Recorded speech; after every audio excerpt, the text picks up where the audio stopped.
And we are live. We're joined by myself, Farhad, as half of this podcast, and the other half, Alberto. Go ahead and introduce yourself, Yeah, Alberto. I don't know. I didn't think that far ahead. I don't have an intro, but it's all good. You Okay, got it. cool. So, when we were theorizing or hypothesizing how we're gonna do this, we decided to just start talking about movies. We both watch a movie, and then we spend 45 minutes talking about it. So, I don't think we talked Okay. about any particular movie. Did you have a chance to see Avengers Endgame yet? Oh, actually, I did. All I right, did. perfect. I went. I saw that on Saturday. Yeah, I saw that at Saturday. Yesterday. Um, yeah. Um, yeah. It's pretty good, man. I It liked was fun. how, I didn't even notice, and this probably makes me not a But very good fan, but spoilers, spoilers, spoilers. if you haven't seen Endgame, now's your chance to, stop listening. So here we go. Now, I wanted to start off by talking about Infinity War first because I guess this doesn't make me the best fan, but I didn't notice for a while that Hawkeye wasn't even in it, yo. So I think it was a really good idea for Infinity War to start off with Hulk versus Thanos, because people would be wondering for the rest of the movie, why aren't we seeing Hulk versus Thanos? So that was a good way to start Infinity War, and it was a great way to start Endgame with Hawkeye because he wasn't even in Infinity War. You know what I'm saying? Yeah. Yeah. I mean, so I'm with you on that. I also didn't really notice the absence of Hawkeye. Then again, I'm also not a Hawkeye fan. Um, but yeah, so I think it was everything that happened during Civil War that led to Hawkeye getting arrested Yeah. and him not being in Infinity War. He was on house Um, arrest. Like they showed how he yeah, had that thing strapped to his leg so he couldn't leave. yeah, So yeah. yeah, yeah. I do remember that. No. So it's interesting that you say you're not really a big Hawkeye fan. I think for the vast majority of the Avengers characters, Hawkeye's probably the one of the least most popular, unfortunately, along with Black Widow. But between the two of those characters, I think I like Hawkeye a little bit more. But if you remember, Black Widow had to sacrifice herself so they could get the Soul Stone. And Hawkeye was saying it's impossible to reverse that. This whole movie is about bringing back Lost Avengers, right? But they couldn't bring back Black Widow. Yeah, but at the same time, it wouldn't make any sense if they did. Like they had to. She was sacrificed for the Soul Stone. They're very much like okay, they couldn't bring back the original Gamora, even though they now technically have one from a different timeline. Which, by the way, she disappears at the end of the movie. I'm not sure if you noticed that, but so uh, when Star Lord and his team are all together on the starship, um, Gamora isn't there at all. Interesting. Maybe so. Yeah. So So for and she also wasn't at the funeral. Which I mean, oh, I get it. interest. But she's from a different timeline. Um, and that was actually one of the things that kind of upset me about the movie is that um, this Gamora who very clearly had been helping Thanos with his plan. Um, she was too quick to betray her father and his plans. Um, it just that part of the plot just it didn't sit well with me. Interesting. Okay. So yeah, as far as Gamora goes, I think yeah, I they brought her back in a different way. So it's not going to be the same Gamora as before, but they found a way to bring the character to Gamora back, which was interesting. Now, and I also didn't notice. Wow, I guess you caught a lot the first time you watched it because I did not notice that she was not at Tony Stark's funeral. She was not. Yeah, She was not there at the end with the Guardians of the Galaxy. So maybe Guardians of the Galaxy 3. There's gonna be a part 3, right? So Guardians of the Galaxy that'll be sometime in Phase 4. Maybe she starts off as a villain. Maybe she's not 100% convinced not to be evil yet, and a good amount of the trilogy, the ending of the Guardians of the Galaxy trilogy will be trying to make Gamora the good guy because Nebula used to be the villain, like a side villain in the first Guardians of the Galaxy, right? And in the yeah, second one, she became a Guardian. yeah. but that's the thing, right? Uh, so Gamora's sister, so Nebula, she's on the ship. However, this new Gamora is not. She's nowhere to be found. So I think the last scene that showed Gamora was the scene where she kicks Star Lord in the balls, and then Yeah. she like disappears from the whole rest of the movie. She disappears. So it was just like, okay, well, got it. Well, She there was that one scene where all of the girl superheroes, all the female superheroes are together. Was she in that shot? Because I don't know. I don't think she was because it was uh all of them together. It that was. that I looked away. I looked away for a second on that scene because I was cringing really hard. It's like, okay, got it. I mean, did they really have to do an all women scene? they Like did that? that That in just felt like Infinity unnecessary. And I remember them doing something like that Infinity War. in Infinity Wars, where the two young ladies team up on this other lady, Female evil and lady. yeah, Yeah. this evil lady. It's like, okay, unnecessary. Okay, I got it. We're all equal, but okay, do we really need this scene? Um, So to bluntly answer your question, yeah, we did not need it. Yeah, it was unnecessary, but it was still cool to watch. I mean, it was just cool to see for a second all the female superhero characters there together to just do something. Definitely didn't make all that much sense, and yeah, it was not necessary. But I personally didn't mind it. I was okay with it. yeah, I. It's not that it like bothered me or anything. It's just that I just thought it was unnecessary. Did you see Captain Marvel before you saw Avengers Endgame? So I have not seen Captain Marvel, and I have not seen Shazam. Nor have I seen the Spider-Man movies. So there are a couple of gaps in what I know. Okay. So, I mean, out of all the So movies, yeah. yeah, no, I think that missing out on Captain Marvel was a big mistake prior to seeing Endgame, because she not she was somewhat of a she was a her role in the movie mattered. I mean, she was crazy powerful. One I of the think that most, yeah. that's setting things up for whatever Marvel has Phase 4. in right. So just seeing her absolutely demolish Thanos' ship, just by flying through it, um, and the only reason why Thanos was even able to fend her off was because he used the Power Stone. Yeah. Otherwise, I think she would have just whooped his ass Yeah. all over the place, Yeah. and that just speaks to the strength of her So, character. all right. So I saw Captain Marvel. So let me say this to you. I agree and disagree that you said that it was a big mistake not seeing Captain Marvel. And the reason I agree and disagree is because this is technically the Marvel Cinematic Universe is one whole story. So yeah, I guess you are missing pieces just by skipping out on certain movies, right? Especially because Captain Marvel is the one right before Avengers Endgame comes out. It came out like 1 or 2 months just before this one. This came out just last week, right? So Mhm. that's where I agree with you. However, I also disagree with you in that, you know, it's 22 movies, and the Avengers movies in particular make the most in this franchise for a reason, because this is a movie that most people go see. So even though Captain Marvel also made $1 billion, which Endgame is already at least twice that by now, maybe.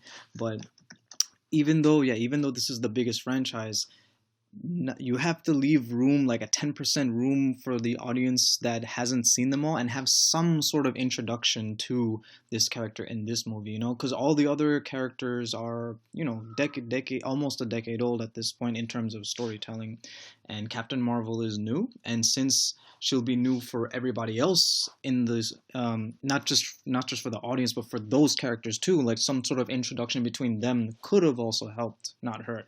I can't spoil anything for you for Captain Marvel if you plan to see it eventually.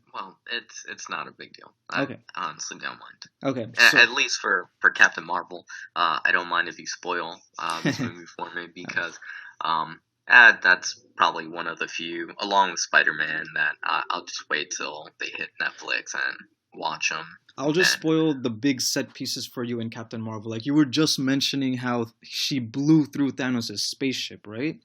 She did that twice in the movie. There were two other spaceships. Remember Ronan from Guardians of the Galaxy 1?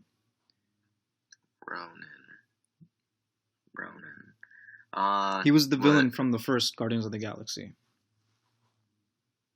And Thanos was in that movie in a scene too. He talked to Thanos or whatever. But okay. So this is the Captain Marvel takes place in the 90s, right? So Ronan is still a character there.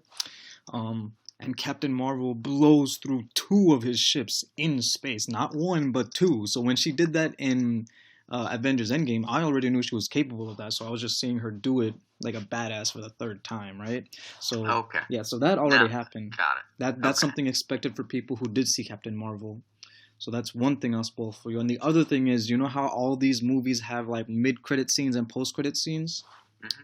So the mid-credit scene for Captain Marvel was, you know, at the end of Infinity War when Samuel Jackson, Nick Fury is becoming evaporated, but he pushes a button. He's got the little So the Captain pager. Marvel, the mid-credit scene is Black Widow and Captain America saying, "Oh, this was Fury's device. What do you think he's gonna do with it?"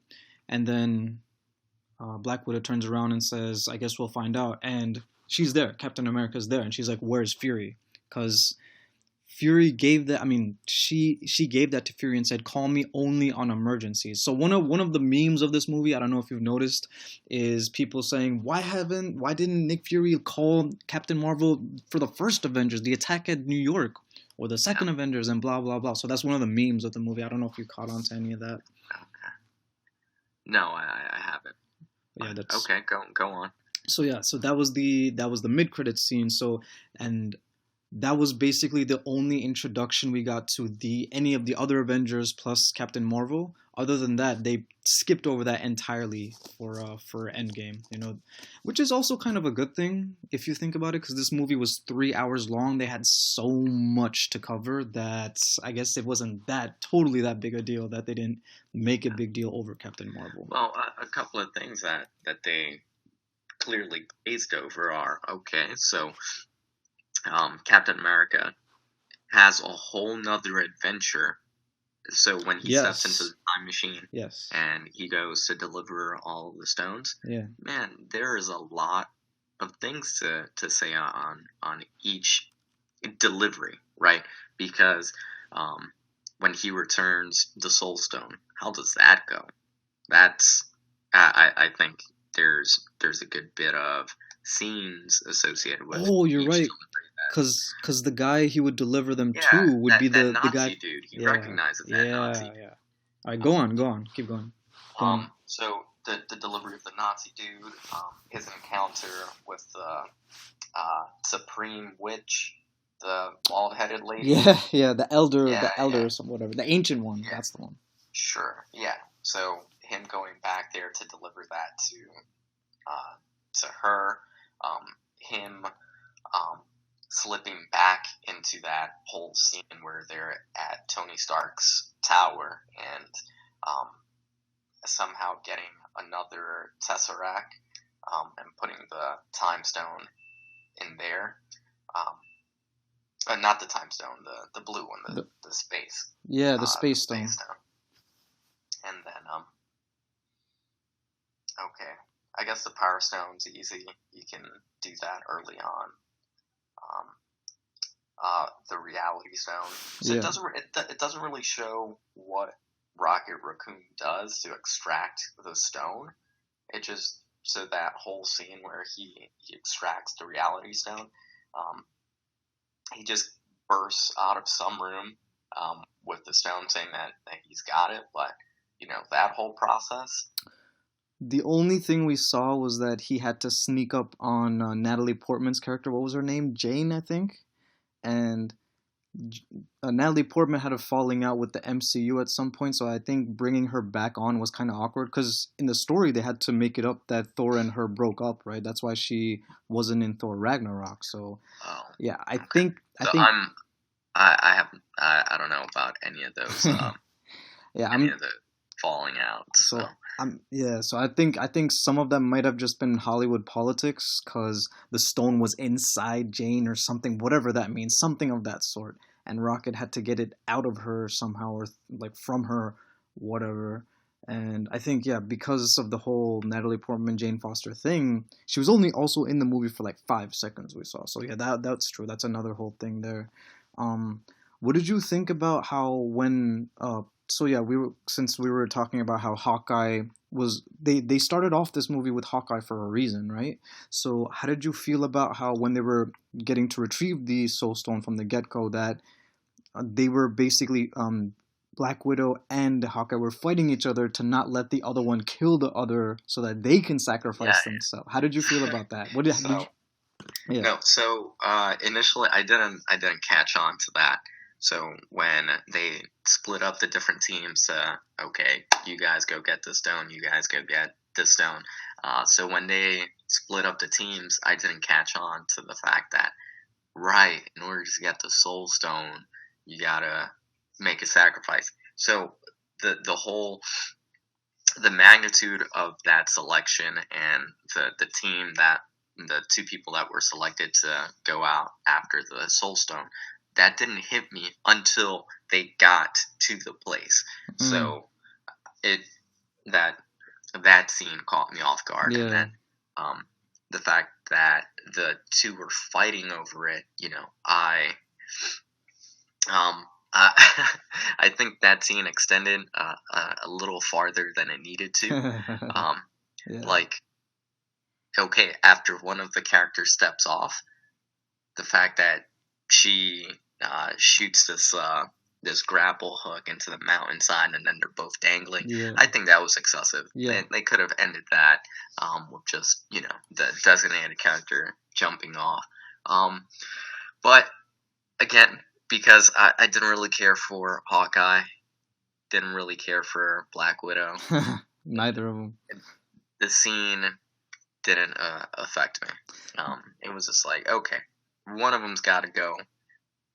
I understand some of your reasons, but didn't really resonate with me. So Black Widow is actually gonna have her own movie, and when this happened, I think some people got confused just because of that, because it's a known thing that Black Widow is gonna have her own movie soon. So now people are thinking that it's gonna be a prequel because of what happened. You know what I mean? So there's that, and I also agree with you that at some point, when they were fighting each other, um, Hawkeye kind of blasted her, not in a deadly way, but just to like knock her off her feet.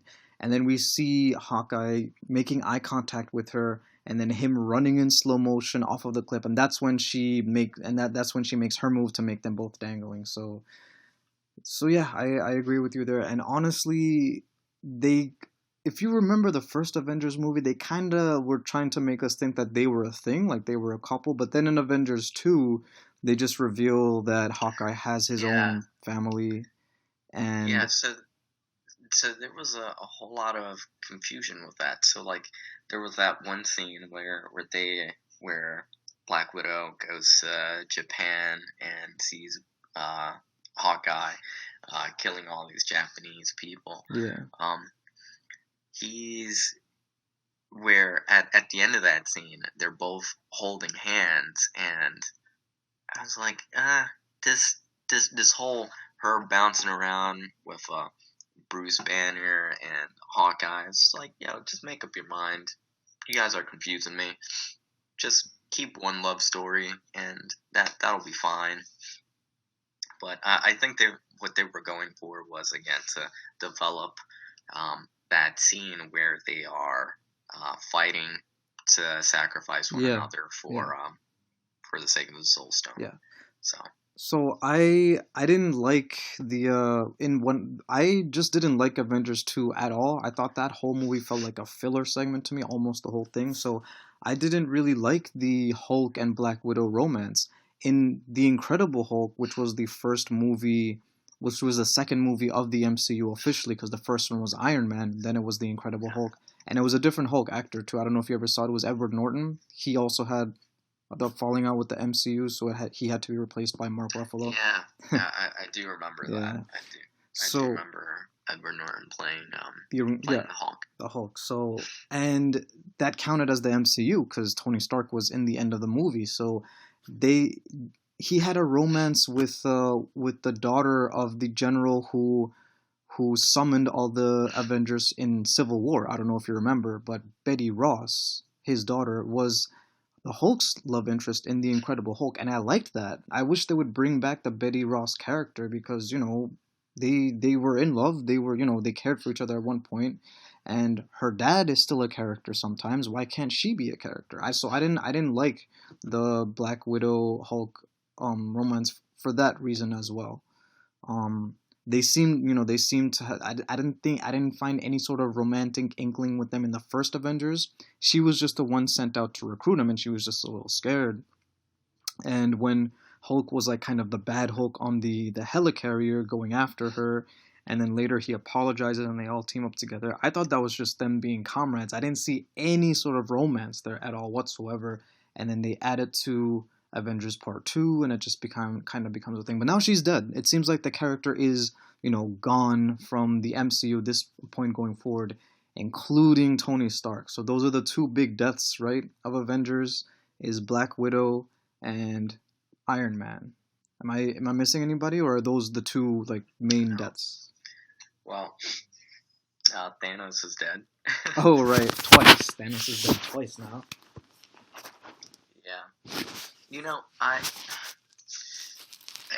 kind of sucks to see a good villain go away.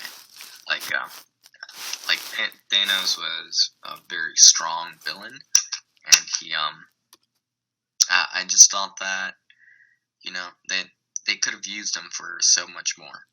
They might. The actor Josh Brolin, he revealed that his contract with Disney is not over yet, so he might be back somehow, some way, shape, or form as Thanos. Or I might have read that wrong, but I'm pretty sure he said he still has some. Thanos. This might not be the last of Thanos we see. Who knows? Because he was snapped. That's how he dies, and we've seen before that. Of course, that snapped characters can be brought back. So who knows? Yeah. So it's just hear me out on this. There are too many times where we have these hero movies where the bad guy always loses, and quite frankly, I'm tired of it. It's exhausting. Where it's like, okay, if you go see a Spider-Man movie, you know that Green Goblin is gonna die. You know that whatever random bad guy they cooked up, he's just there to lose, and it removes a level of suspense from the movies that sometimes doesn't make them quite as enjoyable as if there's an actual chance of the main character dying and losing and permanently dying. I think if Hollywood were to shift towards that, I think they definitely have my money. So all I got to say to that is you really need to start watching Game of Thrones, man. Yeah, so I'm just waiting till Game of Thrones finishes so I can start watching. That's all. 3 more weeks. So in the meantime, there's another show called The Wire. I don't know if you heard about The Wire, but that's not like any superhero fantasy, science fiction, nothing. It's grounded in reality. But, there are, of course, very compelling villains in that show, and they give the good guys a hard time, and it's very hyper-realistic. So, you ever heard of The Wire? No? It's also on HBO. So, if you have, that's, I guess TV shows would be, another whole format we could talk about. That'd probably be season by season that we could talk about TV shows if we were to, talk about series of TV shows. You know what I mean? No, I think that's great. Yeah, Yeah. we can definitely add to that. Or just talk about a particular episode. That too. Yep, definitely. But this episode is about Endgame, and I have to say, yo, Iron Man 1, I remember being in high school when the first Iron Man came out, and still to this day, I think that's one of the best superhero movies. It was contemporary because they made the ten rings, some sort of um, Muslim extremist group more so rather than like some sort of secret ninja assassins like they are in the comics. It was contemporary, so Yeah, and I liked it. I thought they did a good job with that. So with Iron Man 1, with the original thing. Now it kind of does go along with what you were saying just now about yeah, how Marvel villains kind of just die too quickly. And that happened in the first Iron Man movie. Um it was the guy who was, I guess, somebody who knew Tony Stark's dad, who worked with him, but was always jealous of his name, the Stark name right. being the That big thing. that was the Electric Man, wasn't he? I think in the comics, his official villain name is Ironmonger. So it's Iron Man versus Ironmonger, and he uses the term Ironmonger in the movie too. I feel like a lot of people didn't catch that, or they just never talk about it. But he wasn't the best villain. That's true. He was not a very compelling villain either. But the movie, which is kind of a weakness of the MCU as a whole, but the first Iron Man movie I thought was great. A lot of people say how when Thanos snapped his fingers and said, "I am inevitable" or whatever, and nothing Yeah, happens. And then Tony Stark goes, I am Iron Man," and then he snaps his fingers, and those were his last words. He didn't have like this, cliche, "Oh, I'm dying, my last breath, I'm gonna give a death speech." None of that. Those were his last words, and I thought that was good, man. I mean, I, for one, would rather have the Tony Stark character die rather than be played by a different actor. Because I don't know if this was all planned, having Endgame, like back when the first Iron Man came out. I don't know if their plan way back then was to have a movie called Avengers. Well, it probably wasn't going to, they probably didn't know back then it would be called Avengers Endgame. Because originally it was going to be just called Avengers Infinity War Part 2. They changed it to Untitled Avengers Film until it eventually became Avengers Endgame. But my point is, I just wonder if they started it knowing that throughout the third or fourth Avengers movie, Tony Stark would sacrifice himself. I wonder if that was a unanimous decision, or if it was something that was developed along the way. You know what I mean? yeah. Well, we'll just have to wait for the Avengers Endgame DVD to come out and see the behind the scenes. I'm sure Amazon's going to make a killing on that Oh as yeah. well. Every platform is gonna be going bonkers with the money that they're gonna be coming with Endgame. So speaking of money being made, I'm curious what your thoughts are on the the overall ending of this game's box office success. Because last time I checked, it's at 2.1 billion. So it's been about one It's whole. going it's going to set records, no It doubt. It's already going to set has, bro. records. It already has broken all the records. But I'm saying of all Well, time. not the all-time record. That's what I'm What saying. what is the all-time record right Avatar, 2.7 something billion. now? Okay, yeah. If after the second weekend's already at 2.1, I mean, come on. It's going to obliterate Avatar. So here's the interesting thing, There both of these movies are of course the two biggest movies in the world ever. Avatar is the first is an original IP, and when I say original, I'm not talking about. I don't mean that in every sense of the word, because in some ways Avatar was very underwhelming to me, but it is an original IP created by James Cameron, and the first movie, which eventually will have sequels, even though it's 10 years old now, 2.7 billion. Whereas Avengers Endgame is is a movie in technically two different series, one being the MCU and the second being Avengers. The first Avengers movie did 1.5 billion. Avengers Age of Ultron did something like 1.4 billion. Avengers Infinity War is at over 2 billion, and Avengers Endgame is probably on its way to 3 billion at this point, right? So, and it also has all the other Marvel Cinematic Universe movies in between, which ranges anywhere from like 400 million to 1.5 billion and everywhere in between. Now, how do you think, and this episode is not about Avatar at all, but what I'm trying to say to you is like flipping how Endgame is the culmination of a series of movies, whereas Avatar is just the beginning of a franchise, and it's already sitting at 2.7 billion. Do you think that once James Cameron starts to hype up the first Avatar sequel, that it'll have the same amount of hype that Avengers Endgame has had, or do you think it's been too long since the first Avatar and people have become like kind of disinterested with just how Avatar was because it's 10 years old at this point? You know what I mean? Yeah. No, I don't foresee a sequel to Avatar um, to have the nearly as much reach or impact.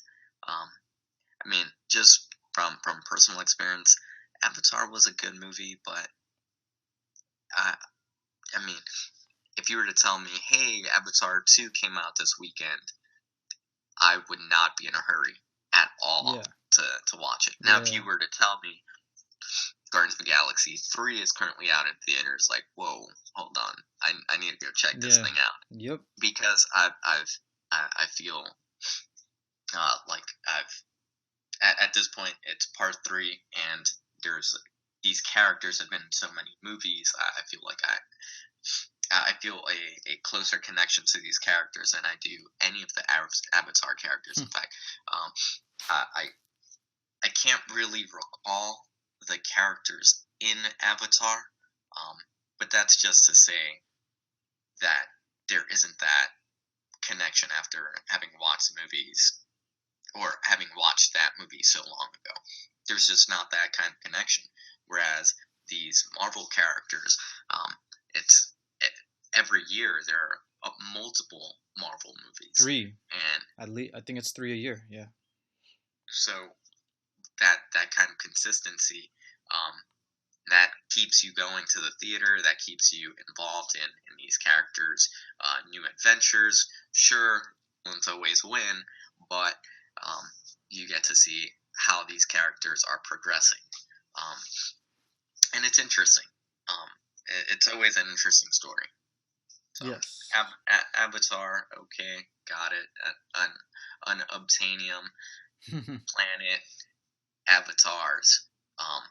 Humans came in, messed everything up. War broke out, but it really seems like one story. Nothing that I think it is going to be difficult to sell a sequel on Avatar. That's it. Well, Bottom line. now, yeah, I like with so the first thing I want to say is I can only recall one character from Avatar by name Neytiri, who was the girl uh, Navi, who's also the actress that plays her also plays Gamora. So Gamora Zoe Saldana, I think she is. So she plays a green alien and a blue alien in two of the biggest selling blockbuster films ever. So that was just an interesting thing. But yeah, I am inclined to agree with you that well, for reasons that I was stating, like I think it's been so long since the first Avatar came out. Plus, there are always several, Marvel MCU movies. I mean, Marvel movies is one thing, and then Marvel Cinematic Universe movies are another thing. But there are usually 3 every year. Last year it was Black Panther, Avengers Infinity War, and Ant-Man and the Wasp. All pretty good movies, great movies in my opinion. And then this year was Captain Marvel. I saw that. Avengers Endgame, and then I saw that. And then it's going to be Spider-Man Homecoming. So yeah, it's usually 3 movies every year now. Um, I was talking to my cousin this weekend, and I was asking like, "Yo, did you see Endgame yet?" And he's like, "No, no, I didn't." And we talked a little bit about it without me having to spoil anything for him. But he was saying one thing that like once he said it, I didn't know how to like like facially hide it. He was like, she said something like, "Oh, I really hope they don't involve time travel in this movie." And I just kind of shrugged my shoulders and tried not to look at him in the eye. But it was hard for me to hide without even saying anything that yes, there is time travel involved in this movie. So there's a lot of time travel involved in this movie. So I have to say some of it kind of confused me because if in their quest to if the in the Avengers quest to reobtain the Infinity Stones, they they created alternate realities, are they not also kind of responsible for starting, trouble in those realities? Because you remember in the scene where they go back to the Yeah, first Avengers in 2012, Loki gets the Tesseract and he teleports. So didn't they yeah. just cause it? So, so that's interesting. You noted that because uh, as I was in the theater, I noted that as well. That so after Tony gets his head smashed in by the Hulk Yeah, accidentally, who took the stairs yeah, and didn't want to take the stairs, whatever. Um, Tony, the Tesseract slides across the floor, and Loki is able to escape.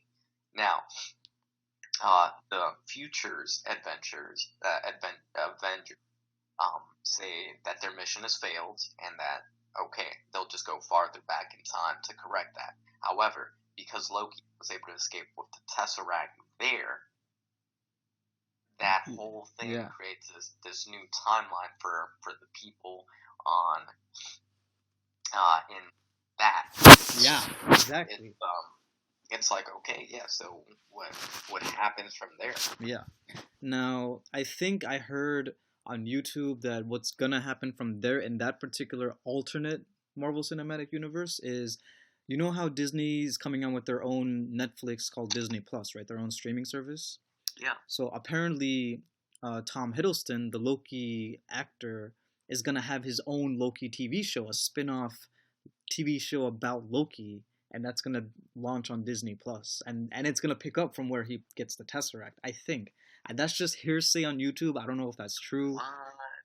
That'd be interesting. It would That'd be be. interesting. It's another way And for Disney to make and money. that that'd be a hell of a way to kick off the Disney service. Yeah, Disney Plus. Um, Yeah. I mean, jeez, Well, that yeah, what's up? that'd be very interesting. Yeah, yeah. I mean, like, and there are probably other things they could do too with all. It's more than one universe, right? Because every team, like every sub team or team up in like the Avengers when they went in time, it was Hawkeye and Black Widow, and then Iron Man and Ant Man, and then I don't know, just groups of two or three, right? So they all split up like three to four. So there's several alternate universes they created. So maybe they'll have even more fun with that. But yeah, so we're coming close to the 45 mark. I just want to say again that, like, yeah, Avengers Endgame was great, and I was going off a tangent before talking about like Tony Stark as a character because I love the first Iron Man, and I don't know if always planned on killing off Iron Man in the first end, like the Infinity Saga, if they plan on ending it there, because I used to think I heard way old rumors, right? Like really old rumors before Spider-Man was in the MCU. I heard really old rumors that it was originally going to be Avengers 1 is that Avengers movie.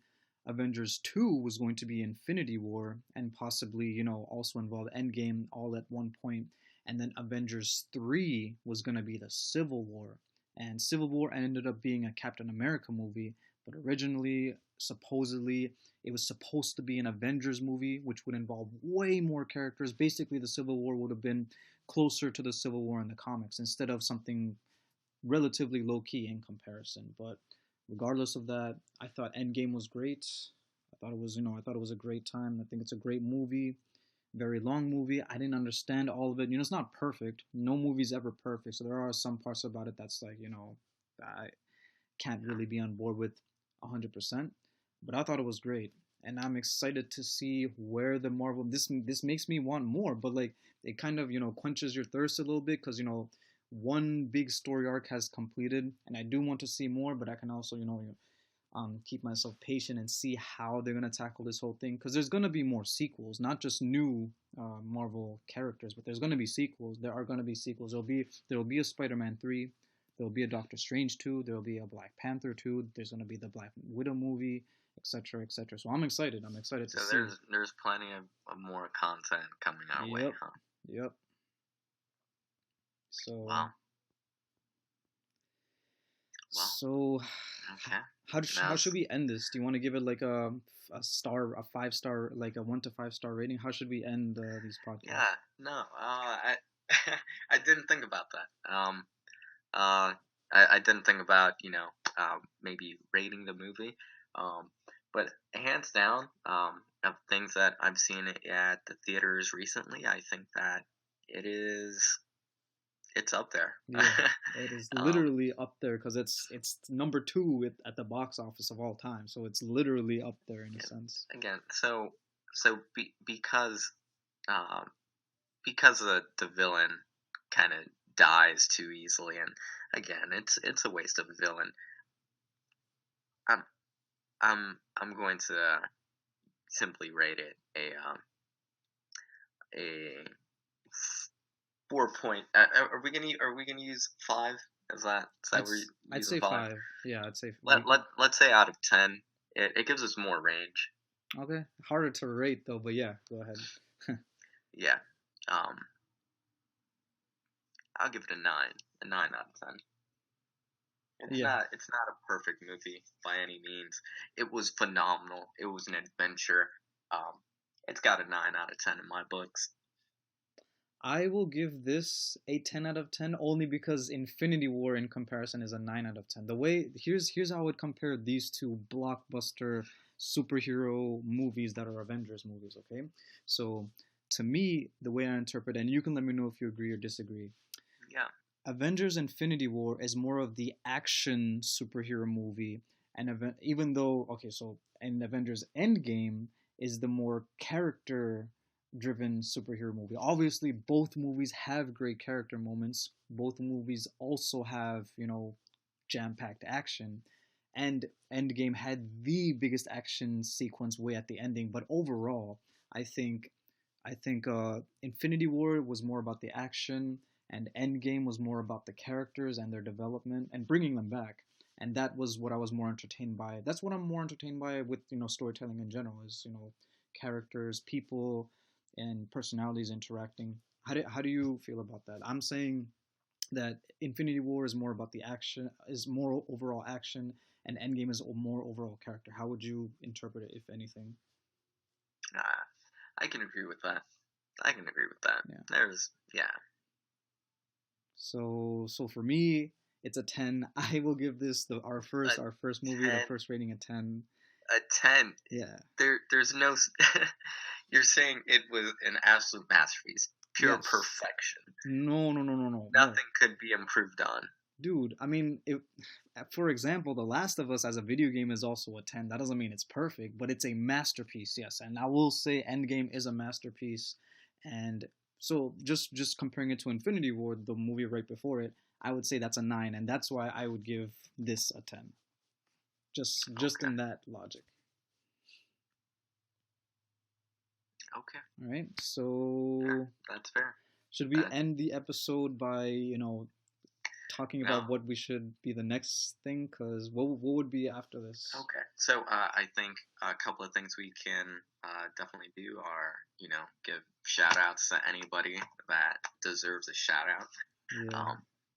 Anybody who uh, has helped us with anything. Definitely do a shout out of some sort. Right now, the only shout out I can think of is shout out Robert Downey Jr. I think he deserves an Oscar for Endgame. Oh God, no, no, not shout out to famous people. Oh, They're famous enough. They don't need a yeah, they shout don't out. need to hear us say their names. Can't think of any shout outs right off the top of my head. Shout out to everybody who's about to start fasting tomorrow. Ramadan Mubarak. Yeah. Shout out to all the mothers out there. Yeah. Mother's Day. Oh, true that. Mother's True Day that. weekend. Yeah. So are we gonna? Is that'll be our next episode? You want to do this every Sunday, right? So next Sunday. Okay. Yeah. But so 1 minute left. We're about to hit I'm the 45 yeah, minute it's mark. cool. So like I said, so we'll do shout outs and then we'll promote any last minute things if we have anything to promote. Hey, check out the Amazon link in Yeah. our Okay. show notes. I did see. If you Yeah. So wanna buy a Blu-ray version of this movie, I actually saw a movie on Netflix. You know Ted Bundy, right? So I saw a movie with Zac Efron playing Ted Bundy. If you want to watch it, I don't know if you have Netflix or if you're into that serial killer sort of shit. But so that's the next one. If you want, yeah, I saw it, and if you want to see it, we could talk about that next Sunday. Okay. Sure. I'm down to watch a movie about Ted Bundy. So what I'll try to do is I'll try to watch a movie on Saturday. That way we can talk about it on Sunday. Sounds good. Cool. So I'll So text yeah, you dude, details. those 45 minutes Yeah. evaporated. All right, Those boom. We just hit went 40. by. We just hit 46. But yeah, that went by really fast. You can stop the recording now, Okay. and we'll just talk. Cool. I'll end it here, and then I'll like text it or message.